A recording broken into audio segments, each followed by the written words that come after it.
Bu desert shokoladxo'rlarga yoqishi aniq. Muzqaymoqdek og'izda eriydigan juda ham mazali shoko blinchikli rulet. Kakaoli blinchik uchun idishga 250 ml sut, 2-3 osh qoshiq shakar, choy qoshiq uchida tuz, 2 dona tuxum va 2 osh qoshiq o'simlik yog'ini qo'shib hammasini aralashtirib olishimiz kerak bo'ladi. So'ng elakdan 100 g oliy navli sifatli turon uni va 1 osh qoshiq kakaoni o'tkazib, yana aralashtiramiz. Agar xamirda qumoqlar qolmasligini xohlasanglar, massani elakdan o'tkazib yuborsanglar bo'ladi.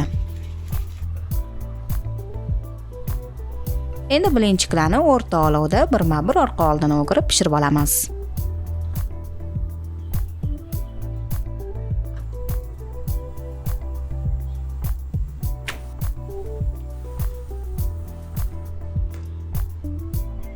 Navbat kremga. Buning uchun bizga mazali krem chiz va qaymoq kerak bo'ladi. Men doimgidek Kallex mahsulotlaridan foydalandim. 180 g krem chizga 100 g qaymoq, 3-4 osh qoshiq shakar upasi, 1 choy qoshiq vanilin shakari va 1 osh qoshiq kakaoni elakdan o'tkazib qo'shib kremni mikserlaymiz. Blinchiklarni 5-6 donasini shu ko'rinishda taxlab, ustiga krem suramiz va rulet shaklida o'rab olamiz.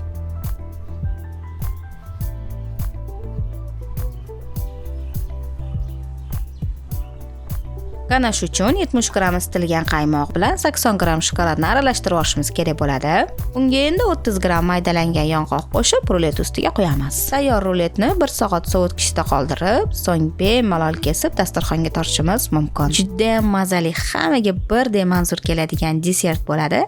Albatta tayyorlab ko'ringlar, hammalarga tavsiya qilaman.